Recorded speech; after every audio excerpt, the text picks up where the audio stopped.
Jeremy with Backcountry and Beyond, and over here I have my coworker Stewart. He's going to help me out today. We're going to show you how we assemble a Traeger grill, maybe give you a couple of pointers and tips to make it real easy for you, so when you pick up your new Traeger and get it home, you'll be able to throw it together in no time and get to cooking. So obviously the first step is we need to unbox it. So we always take the top of the box and set it over to the side and hang on to it, because we're going to put all of our trash in here. This box is going to be full of cardboard and bags and stuff by the time we're done. Just pull these sides down here, just lay them out flat.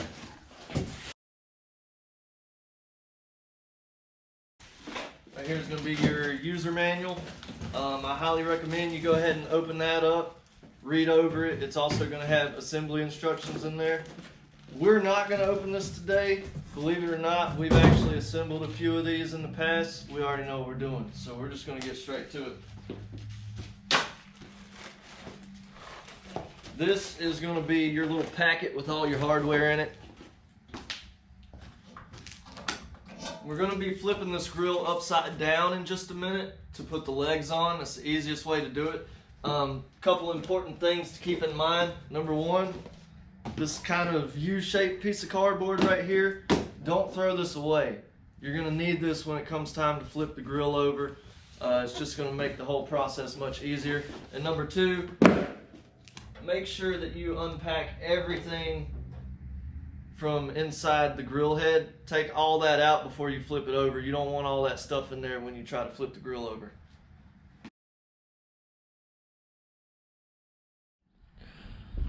Alright, so a quick pro tip here, guys, before we actually start assembling. One of the first things you're going to do with your grill after it's assembled, before you cook on it, is you're going to burn it in. And what you're doing during that process is you're burning off all the grease that's left over from the manufacturing process. So what you see Stewart doing right now is he's going ahead and wiping most of that grease off of there with a paper towel. The drip tray and the fire pot inside of the grill are going to be the two components that are going to have a bunch of grease on them. So if you just go ahead and wipe these down with a paper towel before you assemble, it's going to make your burn-in process go by quicker, because there's not going to be as much of that grease left over that you're going to have to burn off out of the grill.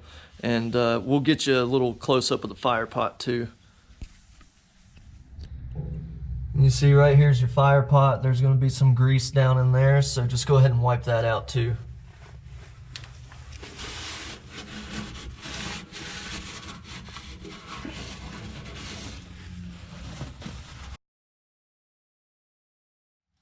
Alright guys, so we're just about ready to flip this thing over and put the legs on it.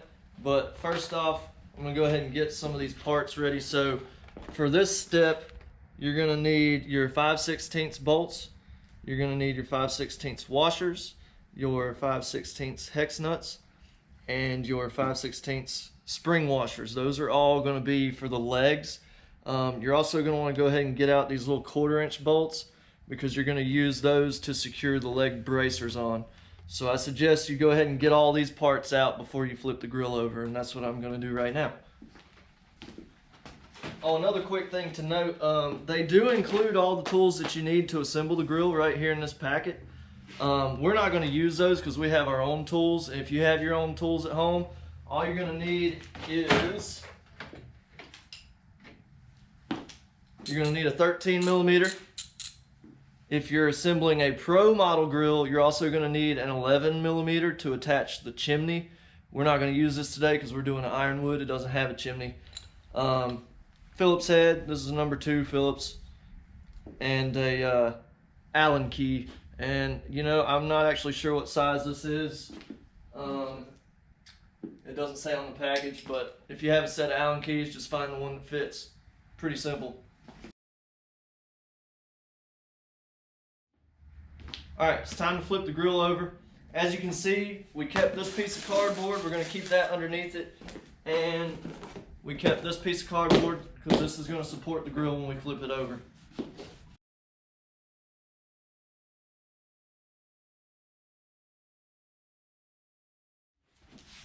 Alright, and that's why we saved this piece. Don't throw that away. It's a lifesaver when it comes to assembling these grills.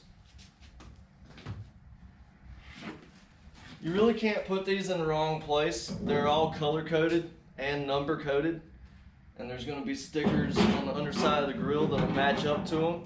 So just match that up, stick them right in there.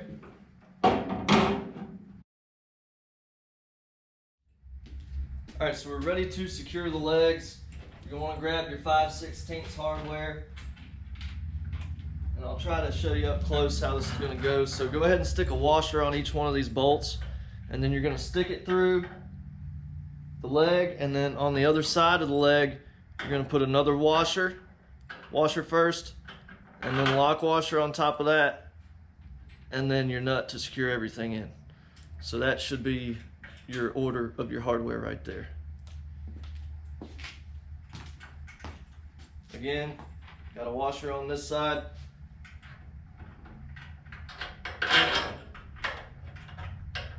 Stick it all the way through, and then on the other side you put another washer, and then your lock washer,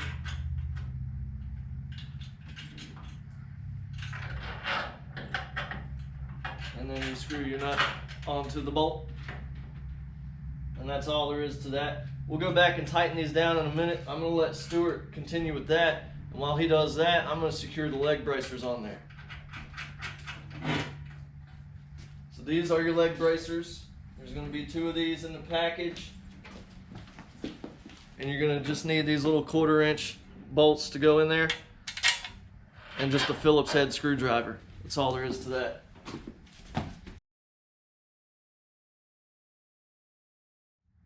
All right, once you've got your legs secured and your leg bracers, everything's snugged down nice and tight, it's going to be time to flip the grill back over. And one thing I can't stress enough is you need to have 2 people to assemble one of these grills. Don't try to do it by yourself. It's not worth risking an injury just to assemble a grill. Get somebody to help you. You know, if you have to, feed them some of that awesome food you're going to cook after you're done assembling it. Just have 2 people. So find a spot where you can kind of get up under it and lift up on it some so you don't drop it, and just very carefully flip it right back over.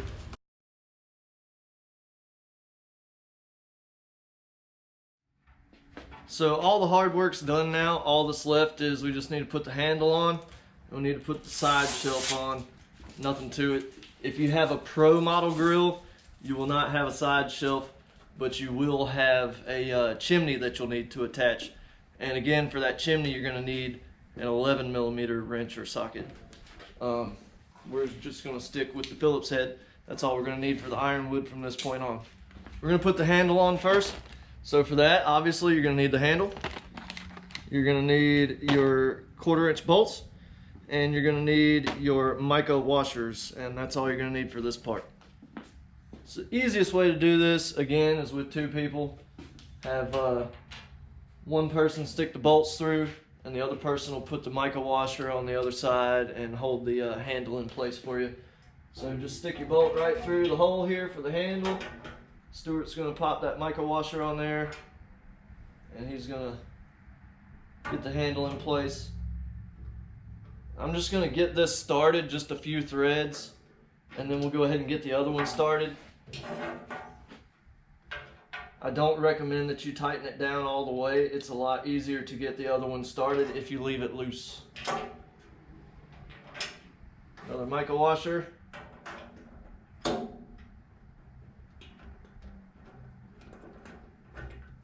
And now all that's left to do is snug this down, and of course, as you do this, make sure that you keep your mica washer lined up with the handle so it's not in there all crooked and it'll just end up looking goofy when you're done.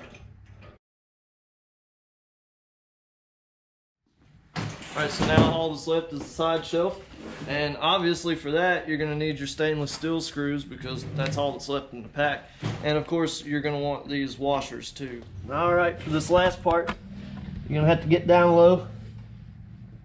I'm going to have Stewart hold this shelf in place and I'll pop the screws in there. Again, you got your 4 stainless steel screws, make sure you got your washers on there.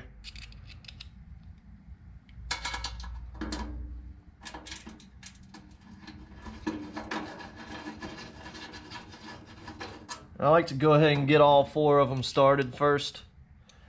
That way you don't have to make any adjustments after you've already tightened one down.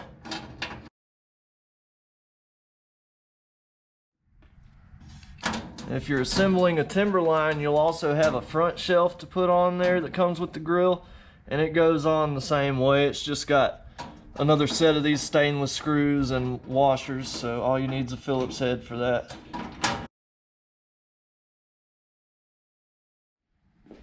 Alright guys, this grill is assembled. Now all we gotta do is put the guts back in it.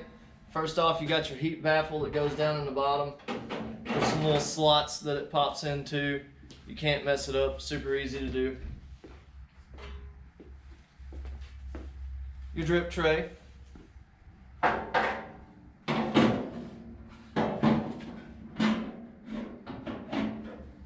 Make sure that's locked in there. It's got a couple little slots on one side where it slots over this end piece here. You'll be able to see it when you get in there. It's real easy, nothing to it. Your grill grates, obviously for your grill at home, you're going to want to remove this stuff. This is a display model, so we're leaving it on there.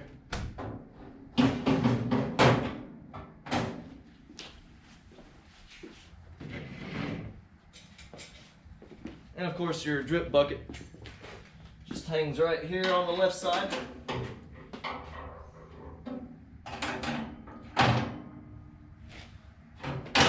And that's it. That's all there is to it. And we literally just spent approximately 30 minutes putting this grill together, and that's including filming this video and going back and forth, doing clips on the camera. So, I mean, we could put one of these together in about 15-20 minutes. We've put a lot of these together. There's really nothing to it. Just got to get the legs on there, stand it up, throw the shelf and the handle on there, and you're done. We demo cook on these grills every Saturday, so don't forget, come get you some food samples at noon every Saturday. Check out our website, backcountryandbeyond.com. Check us out on Facebook, Instagram, YouTube. And thank you guys for watching. We'll see you next time.